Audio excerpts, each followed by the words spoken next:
ನಾವೀಗ ದೇವರ ವಾಕ್ಯನ ಓದಿಕೊಳ್ಳೋಣ ಪ್ರೇರೆ. ದೇವರ ವಾಕ್ಯ ಭಾಗವು ಯೆಶಾಯನು ಬರೆದ ಪ್ರವಾದನೆ ಗ್ರಂಥ 44ನೇ ಅಧ್ಯಾಯ 21-22ನೇ ವಚನ. ಯಾಕೋಬೆ, ಇಸ್ರಾಯೇಲೇ, ಈ ವಿಷಯಗಳನ್ನು ಜ್ಞಾಪಕದಲ್ಲಿಟ್ಟುಕೋ, ನನ್ನ ಸೇವಕನಾಗಿದ್ದೀಯಲ್ಲವೇ. ಇಸ್ರಾಯೇಲೇ, ನಾನು ನಿನ್ನನ್ನು ನಿರ್ಮಿಸಿದೆನು, ನೀನು ನನ್ನ ಸೇವಕನು. ನಿನ್ನನ್ನು ಮರೆತು ಬಿಡೆನು, ನಿನ್ನ ದ್ರೋಹಗಳನ್ನು ಮಂಜಿನಂತೆ ಪರಿಹರಿಸಿದ್ದೇನೆ, ನಿನ್ನ ಪಾಪಗಳನ್ನು ಮೋಡದಂತೆ ಆರಿಸಿದ್ದೇನೆ, ನಿನ್ನನ್ನು ವಿಮೋಚಿಸಿದ್ದೇನೆ. ನನ್ನ ಕಡೆಗೆ ತಿರುಗಿಕೋ. ದೇವರ ವಾಕ್ಯವನ್ನು ಜ್ಞಾನಿಸೋಣ ಪ್ರೇರೆ. ದೇವರ ವಾಕ್ಯಗಳನ್ನು ಆಶೀರ್ವದಿಸಲಿ. ಯಾಕೋಬೆ, ಇಸ್ರಾಯೇಲೇ, ಈ ವಿಷಯಗಳನ್ನು ಜ್ಞಾಪಕದಲ್ಲಿ ಇಟ್ಟುಕೋ. ಇಲ್ಲಿ 7 ವಿಷಯಗಳ ಕುರಿತು ದೇವರು ಮಾತನಾಡ್ತಾರೆ.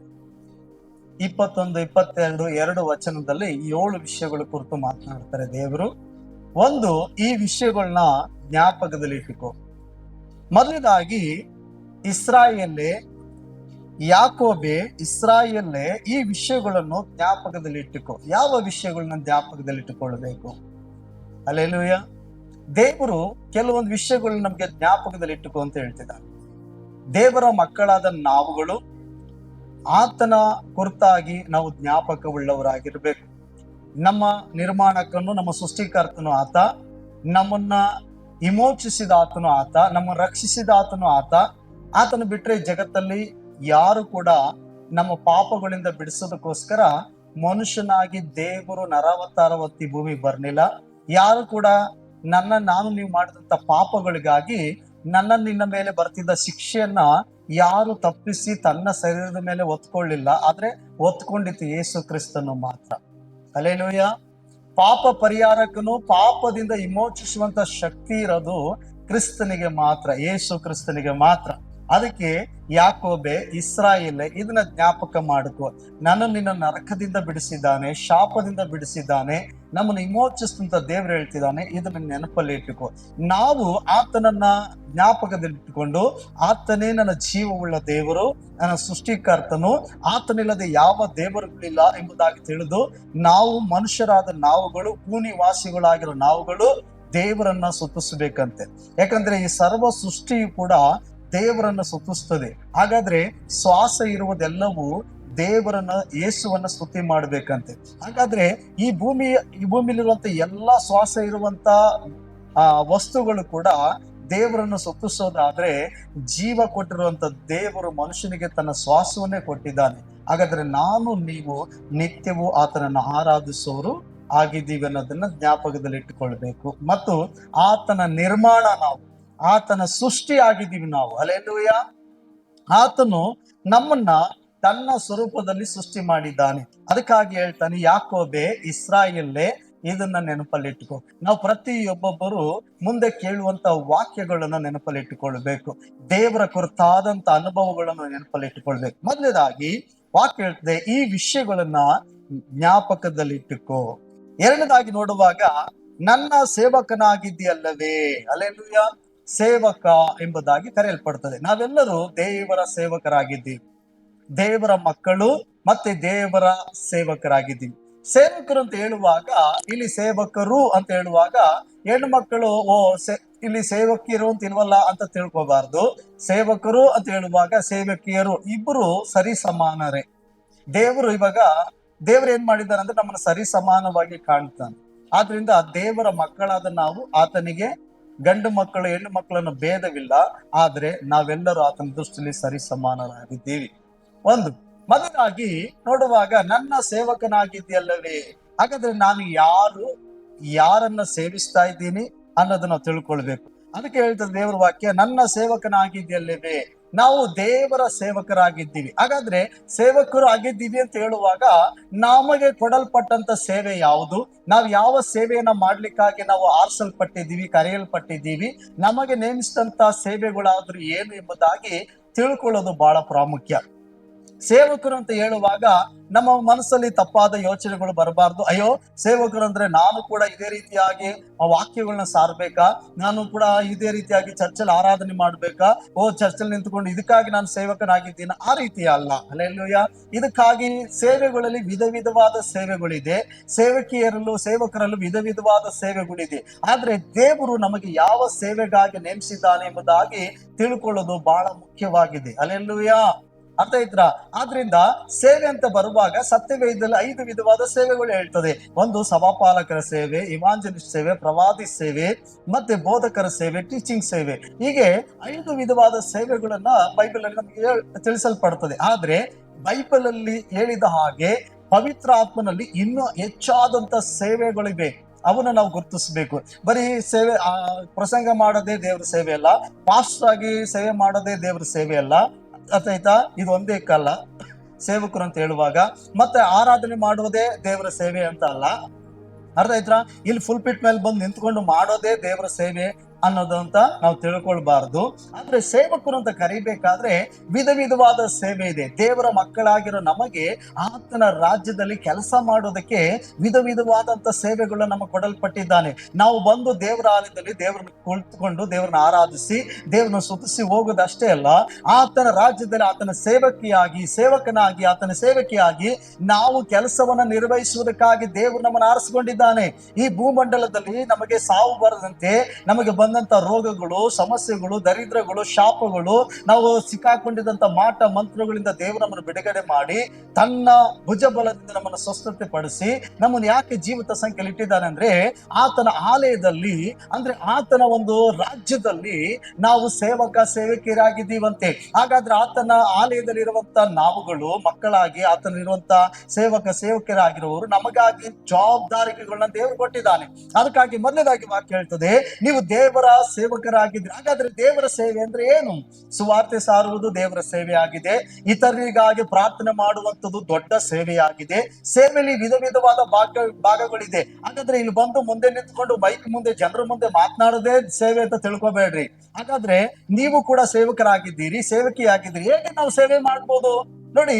ನೀವು ಪ್ರಾರ್ಥನೆ ಮನೇಲಿ ಕುಳಿತುಕೊಂಡು ನೀವು ಗಂಟೆ ಪ್ರಾರ್ಥಿಸ್ತಿರಲ್ಲ, ಸೇವೆಗಾಗಿ ಪ್ರಾರ್ಥನೆ ಮಾಡುವುದು, ದೇವರ ಚಿತ್ತವನ್ನ ತಿಳಿದು ಪ್ರಾರ್ಥನೆ ಮಾಡುವಂಥದ್ದು, ನಶಿಸಿ ಹೋಗ್ತಿರುವಂತ ಆತ್ಮಗಳಿಗಾಗಿ ಪ್ರಾರ್ಥನೆ ಮಾಡುವಂಥದ್ದು, ಇವೆಲ್ಲವೂ ಕೂಡ ದೇವರ ಸೇವೆ.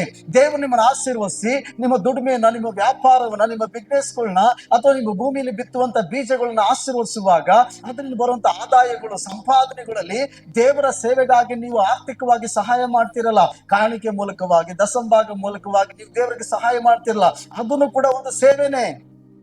ಅರ್ಥ ಆಯ್ತಾ? ಅಥವಾ ಏನಂತೆ, ಅಷ್ಟು ಮಾತ್ರ ಅಲ್ಲ, ನೀವು ಚರ್ಚಿಗೆ ಬಂದಿದ್ದೇನೆ, ಬೇಗ ಬಂದು ನೀವು ಆಲಯನ ಸ್ವಚ್ಛಗೊಳಿಸೋದಾಗಿರ್ಬೋದು, ಆಸೋದಾಗಿರ್ಬೋದು, ಅದನ್ನ ಆಸಿದನ್ನ ತೆಗೆಯೋದಾಗಿರ್ಬೋದು, ಅಥವಾ ಸಭೆ ಕೆಲಸ ಕಾರ್ಯಗಳಲ್ಲಿ ನೀವು ಯಾವ್ದಾದ್ರು ಪಾಲ್ ತೆಗೆದುಕೊಳ್ಳೋದಾದ್ರೂ ಅದನ್ನೊಂದು ಸೇವೆನೆ.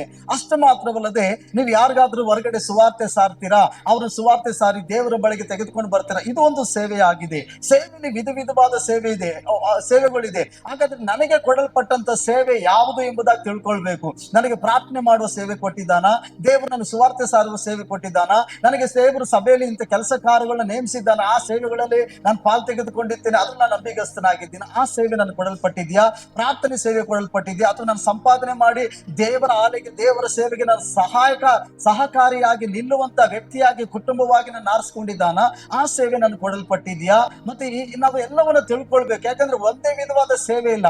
ಅಥವಾ ನಾನು ಕಾಣಿಕೆ ಕೊಡ್ತೀನಿ, ದಸಂಭಾಗ ಕೊಡ್ತೀನಿ, ನಾನು ಒಳ್ಳೆ ಸೇವೆ ಮಾಡ್ತಿದ್ದೀನಿ ಅಂತ ಹೇಳಿ ಪ್ರಾರ್ಥನೆ ಮಾಡೋದು ನಿಲ್ಲಿಸಬಾರದು. ಪ್ರಾರ್ಥನೆ ಮಾಡದೇ ಇದ್ರೆ ಅದೊಂದು ಸೇವೆ ನನ್ಗೆ ಕೊಡಲ್ಪಟ್ಟಿರೋದು ಒಂದೇ ಸೇವೆ ಅಂತ ತಿಳ್ಕೋಬಾರದು. ನಮಗೆ ವಿಧ ವಿಧವಾದ ಸೇವೆ ಕೊಡಲ್ಪಟ್ಟಿದೆ. ಸುವಾರ್ತೆ ಸಾರೋದು ಸೇವೆನೆ, ಪ್ರಾರ್ಥನೆ ಮಾಡೋದು ಸೇವೆನೆ, ಇತರನ್ನ ಹೋಗಿ ಸಂತೈಸೋದು ಸೇವೆನೆ, ಇತರ ಕಷ್ಟದಲ್ಲಿರೋರಿಗೆ ಸಹಾಯ ಮಾಡೋದು ಸೇವೆನೆ, ಇತರಿಗೆ ಯಾರಿಗಾದ್ರೂ ತೊಂದರೆಯಲ್ಲಿ ಇದ್ರೆ ಊಟ ಇಲ್ಲ, ಬಟ್ಟೆ ಇಲ್ಲ, ವಸ್ತು ಇಲ್ಲ, ನಾವೇನಾದ್ರು ಮನಮರಿಗೆ ಅವ್ರಿಗೆ ಏನಾದ್ರು ನಾವು ಸಹಾಯ ಮಾಡ್ತೀವಲ್ಲ, ಆ ದಿನಕ್ಕೆ ಅವ್ರಿಗೆ ಬೇಕಾಗಿರೋದನ್ನ ಏನಾದ್ರು ಒದಗಿಸಿ ಕೊಡ್ತೀವಲ್ಲ, ಅದನ್ನು ಒಂದು ಸೇವೆನೆ. ಕುಷ್ಠರೋಗಿಗಳ ಮಧ್ಯದಲ್ಲಿ ಮಾಡುವಂತದ್ದಾಗಿರ್ಬೋದು, ರೋಗಿಗಳ ಮಧ್ಯದಲ್ಲಿ ಮಾಡುವಂತದ್ದಾಗಿರ್ಬೋದು, ಸೆರೆಮನೆಯಲ್ಲಿ ಇರುವವ್ರಿಗೆ ಹೋಗಿದ್ದೇನೆ ಬುದ್ಧಿ ಮಾತು ಹೇಳಿ ಅವ್ರಿಗಾಗಿ ಪ್ರಾರ್ಥನೆ ಮಾಡುವಂತದ್ದಾಗಿರ್ಬೋದು, ತಪ್ಪು ಹೋಗಿರೋರ್ನ ದೇವರ ವಿಷಯವನ್ನ ಸುವಾರ್ತೆ ಸಾರಿ ಅವ್ರನ್ನ ಪ್ರಾರ್ಥನೆ ಮಾಡಿ ಅವ್ರನ್ನ ದೇವರ ಬಳಿಗೆ ನಡೆಸುವಂತದ್ದಾಗಿರ್ಬೋದು, ಇದೆಲ್ಲ ದೇವರ ಸೇವೆನೆ.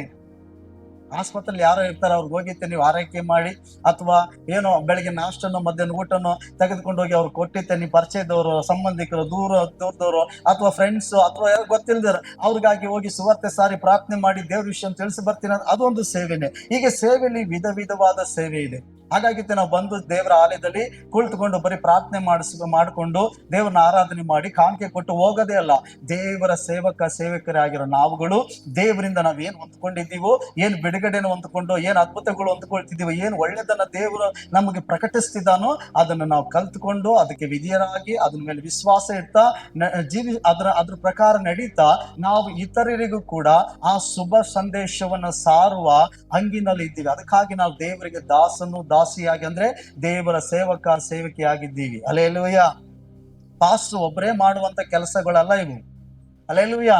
ಅದಕ್ಕೆ ಯವನಸ್ಥಳಾಗಿರ್ಬೋದು, ಹಿರಿಯರಾಗಿರ್ಬೋದು, ವೃದ್ಧರಾಗಿರ್ಬೋದು, ಅಥವಾ ನೀವು ಹಿರಿಯರಾಗಿ ಎಲ್ಲರಿಗೂ ಕೂಡ ನಾವು ಎಲ್ಲರೂ ದೇವರ ಸೇವಿಕೆ ಅನ್ನೋದನ್ನ ಮಾತ್ರ ಮರಿಬಾರ್ದು. ಅಲ್ಲೇಲೂಯಾ. ಅದಕ್ಕಾಗಿ ದೇವರ ವಾಕ್ಯ ಹೇಳ್ತದೆ, ನನ್ನ ಸೇವಕನಾಗಿದ್ದೆಯಲ್ಲವೇ. ಹಾಗಾದ್ರೆ ದೇವರ ಸೇವೆನ ನನ್ನ ಸೇವಕನಾಗಿದ್ದೆಯಲ್ಲವೇ. ನಾವು ದೇವರ ಸೇವಕರಾಗಿ ಕರೆಯಲ್ಪಟ್ಟಿದ್ದೀವಿ. ಹಾಗಾದ್ರೆ ದೇವರ ಸೇವೆ ಮಾಡೋದಕ್ಕಾಗಿ ಕರೆಯಲ್ಪಟ್ಟಿದ್ದೀವಿ. ಹಾಗಾದ್ರೆ ಈ ಲೋಕದ ಜನಗಳ ಮಧ್ಯದಲ್ಲಿ ದೇವರ ಪ್ರೀತಿಯನ್ನ ಸಾರುವಂತ ಸೇವಕರಾಗಿದ್ದೀವಿ. ನಮ್ಮ ನಡೆ ನುಡಿಗಳ ಮೂಲಕವಾಗಿ ನಾನು ಚರ್ಚ್ಗೆ ಹೋಗ್ತಿದ್ದೀನಿ, ನಾನು ದೇವರ ಆಲಯಕ್ಕೆ ಹೋಗ್ತಿದ್ದೀನಿ, ನಾನು ದೇವರನ್ನು ನಂಬಿದ್ದೀನಿ, ದೇವರ ಕಷ್ಟದಿಂದ ಬಿಡಿಸಿದ್ದಾನೆ, ದೇವರ ಪ್ರೀತಿ ನನಗೆ ತಿಳಿತು. ನಾವು ದೇವರ ಜನಗಳ ಮಧ್ಯದಲ್ಲಿ ಅನ್ಯರ ಮಧ್ಯದಲ್ಲಿ ದೇವರ ಪ್ರೀತಿಯನ್ನ ತಿಳಿಸುವ ಸೇವಕರಾಗಿದ್ದೀವಿ.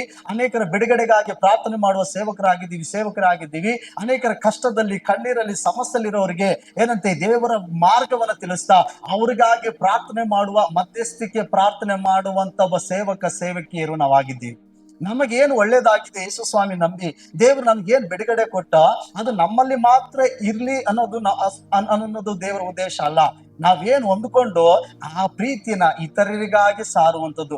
ನನ್ನಂತೆ ಕಷ್ಟದಲ್ಲಿರುವಂತ ಜನರನ್ನ ಕ್ರಿಸ್ತನ ಬಳಿಗೆ ತೆಗೆದುಕೊಂಡು ಬಂದು ಅವರು ಕೂಡ ಬಿಡುಗಡೆಯನ್ನ, ಅವರು ಕೂಡ ಒಳ್ಳೆಯದನ್ನ ಹೊಂದ್ಕೊಳ್ಬೇಕೆಂಬುದಾಗಿ ದೇವರ ಪ್ರೀತಿಯನ್ನ, ದೇವರ ಕಾರ್ಯಗಳನ್ನ ಪ್ರಕಟಪಡಿಸೋದು ಸೇವೆಯಾಗಿದೆ. ಅಲ್ಲೇಲೂಯಾ. ಅದಕ್ಕಾಗಿ ಸೇವೆಯಲ್ಲಿ ವಿಧ ವಿಧವಾದ ಸೇವೆ ಇದೆ. ಬಾತ್ರೂಮ್ ತೊಳೆಯೋದು ಕೂಡ ಸೇವೆನೆ. ಊಟ ಮಾಡಿದ್ದನ್ನ ಯಾರಾದ್ರೂ ಮಕ್ಕಳುಗಳು ಗಲೀಜು ಮಾಡಿದ್ರೆ ಅದನ್ನ ಎತ್ತಿತ್ತೇನೆ ಕ್ಲೀನ್ ಮಾಡೋದು, ಅದು ಒಂದು ಸೇವೆ ಆಗಿದೆ. ನೋಡಿ, ಸೇವೆಯಲ್ಲಿ ವಿಧ ವಿಧವಾದ ಸೇವೆ ಇದೆ. ಸೇವೆಗೆ ಒಂದೇ ನಾಮಕರಣ ಇಲ್ಲ. ಒಬ್ಬ ಪಾಸ್ಟರ್ ಆಗಿ ಒಂದು ಸೇವಕ ಅಂತ ಹೇಳಿದ್ದೇನೆ ಬೋಲ್ಡ್ ಹಾಕೊಂಡು ಫುಲ್ಪಿಟ್ ಮೇಲೆ ಅಲ್ಲ. ಅರ್ಥ ಆಯ್ತಾ? ಎಲ್ಲ ವಿಧವಾದ ಸೇವೆಗಳು ನಾವು ಮಾಡಬಹುದು. ಅಲ್ಲೇಲೂಯಾ. ಆದ್ರೆ ಇಲ್ಲಿ ಯಾಜಕರು ಅಥವಾ ಸೇವಕರು ಅಂತ ಬರುವಾಗ ಪಾಸ್ಟ್ ಅಂತ ಕೆಲವೊಂದು ಪ್ರತ್ಯೇಕತೆ ಅನ್ನೋದಿರ್ತದೆ. ಹಾಗಾಗಿ ಒಬ್ಬ ನಾಯಕನ್ನು ನಡೆಸುವಂತದ್ದಾಗಿರುತ್ತೆ. ನಾಯಕ ಆಗಿರ್ಬೋದು, ಸಭಾ ಪಾಲಕನಾಗಿರ್ತಾನೆ, ಮತ್ತೆ ಪ್ರವಾದಿಯಾಗಿರ್ತಾನೆ. ಒಂದು ಪ್ರತ್ಯೇಕತೆ. ಒಬ್ಬ ಕುರುಬನಿದ್ದ ಹಾಗೆ. ಹಾಗಾದ್ರೆ ದೇವರು ನಮ್ಮನ್ನು ನೋಡಿ ಏನ್ ಹೇಳ್ತಿದ್ದಾನೆ, ಈ ಲೋಕದಲ್ಲಿ ನಾವೇನಾಗಿದ್ದೀವಂತೆ, ದೇವರು ನಂಬಿದಂತ ಮಕ್ಕಳು ಆತನ ಸೇವಕರಾಗಿದ್ದೀವಿ, ಆತನಿಗಾಗಿ ಸೇವೆ ಮಾಡೋದಕ್ಕೆ.